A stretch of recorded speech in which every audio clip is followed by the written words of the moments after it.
मदरसा बांग्लादेश का हो, चाहे पाकिस्तान का हो, चाहे भारत का हो, मदरसा बांग्लादेश का हो, चाहे पाकिस्तान का हो, चाहे भारत का हो, मदरसा तो वास्तव में अगर देखा जाए तो अघोषित तौर से आतंकवादियों को पैदा करने की फैक्ट्री। अस्सलाम वालेकुम सामीन, 20 सफ़रुल मुज़फ़्फ़र और 4 अगस्त है।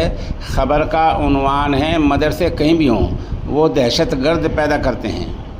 ये वीडियो आपने सुन लिया। ये उत्तर प्रदेश के नायब वज़ीर आला हैं, केशव प्रसाद मौर्य इनके नाम हैं।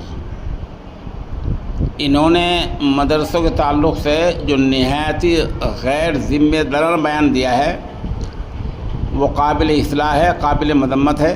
वजह उसकी यह है कि इनको मदरसों की तारीख़ का इल्म नहीं है।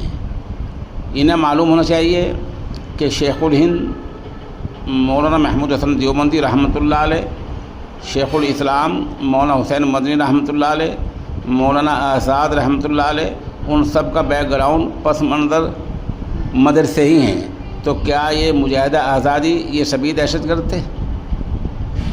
सही बात यह है कि मदरसे की तालीम का बुनियादी मकसद इल्म वही की तालीम है, और इल्म वही जो है वो अबदी नजात के लिए है, ना कि फितना व फसाद के लिए। इल्म वही एक ऐसा सरचश्मा है जो बनी नौ इंसान के लिए रहमत होता है।